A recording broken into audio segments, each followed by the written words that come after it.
بسم اللہ الرحمن الرحیم. آج کے جو ہمارے ٹاپک ہیں وہ ہیں سورسز آف اسلام یعنی اسلامک لا.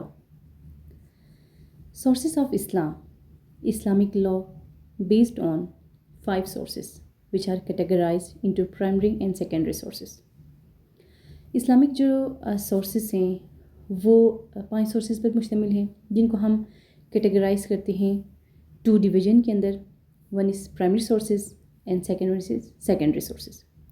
پرائمری سورسز کے اندر ہمارے پاس 2 سورس ہیں قرآن اینڈ سنہ، اور سیکنڈری سورسز کے اندر ہمارے پاس 3 سورسز ہیں اجماع، قیاس اینڈ اجتہاد. سب سے پہلے قرآن.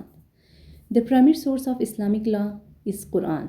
The Quran was revealed by the angel Jibril علیہ السلام to the prophet Muhammad peace be upon him in مکہ.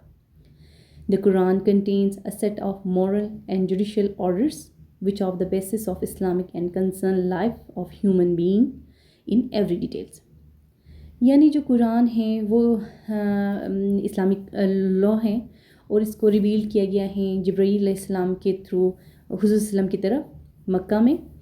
اور قرآن جو ہے وہ مشتمل ہے مورل لاز پہ، جوڈیشل آرڈرز پہ، جس میں انسانی زندگی کو گزارنے کے جو لاز ہیں وہ ڈیٹیل سے ڈسکس کیے گئے ہیں یا اس میں بتائے گئے ہیں. دوسرا جو ہمارے پاس پرائمری سورس کا جو سیکنڈ پارٹ ہے وہ ہے سنہ and Hadith. Sunnah is the embodiment of will of Allah shown in the actions of messenger peace be upon him. مطلب سنہ جو ہے وہ اللہ کی مرضی کا ایک مجسم نمونہ ہے جو حضور صلی اللہ علیہ وسلم کے اعمال میں دکھایا گیا ہے.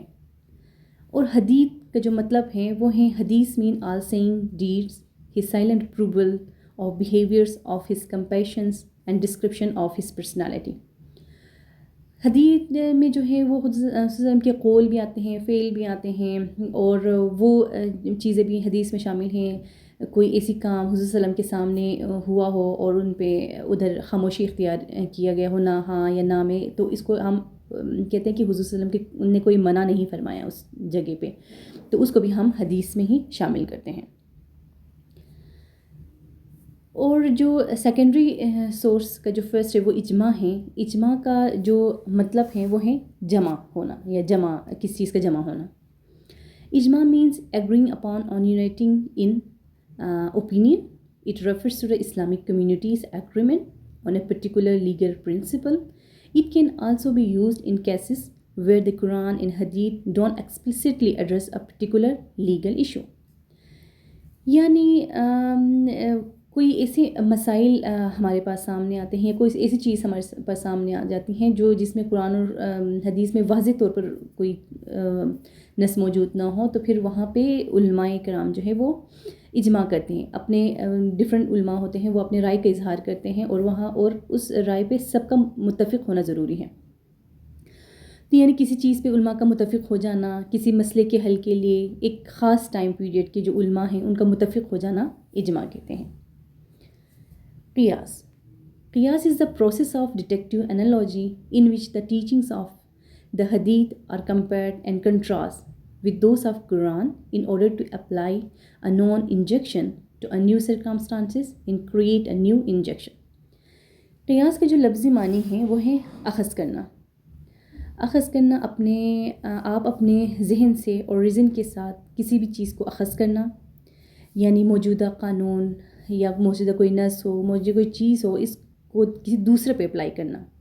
یعنی قرآن میں ایک چیز کے بارے میں نص موجود ہیں تو ہم اس چیز کو قیاس کر کے دوسرے اس پہ چیز پہ اپلائی کرتے ہیں، کیونکہ ان کے جو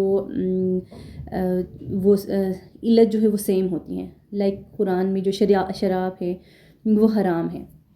یہ اس لیے منع کیا گیا ہے کیونکہ انسان کے ذہن کو زائل کر دیتے ہیں. جو اپنے ریئل فارم میں جو انسان ہے وہ ڈٹریکٹ ہو جاتا ہے اس شراب کو پینے سے.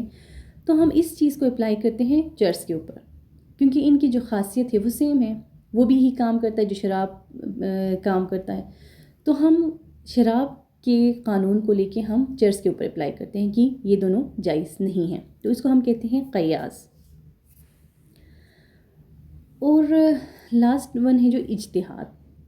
اجتہاد is the making of a decision in the Islamic law by a personal effort. Jurist give solution to a new problem, the jury's decision should follow Quran and Sunnah. یعنی اجتہاد کا جو مطلب ہے وہ ہے جدوجہد کرنا، قرآن و سنت کی روشنی میں اپنے علم کی بیس پہ نئی پیش آنے والے مسائل کا حل پیش کرتے ہیں، اس کو اجتہاد کہتے ہیں. اور اجتہاد کے لیے بھی ضروری ہے، جس طرح قیاس اجماع کے لیے ضروری ہیں کہ قرآن و سنت کی روشنی میں کی جانی چاہیے، تو پھر اجتہاد کے لیے بھی ضروری ہیں. یہ جو تینوں چیزیں ہیں وہ ہم ایکسپرٹ لوگ، اسکالرس لوگ، مجتہد لوگ کر سکتے ہیں، لیکن عام لوگ یا عام بندہ وہ لوگ یہ چیز نہیں کر سکتے، کیونکہ وہ ان کو گرپ حاصل نہیں ہے قرآن اور سنہ پہ. قرآن اور سنہ پہ آپ کو ایکسپرٹیز ہونا ضروری ہے، اجماع کے لیے بھی، قیاس کے لیے بھی اور اجتہاد کے لیے بھی.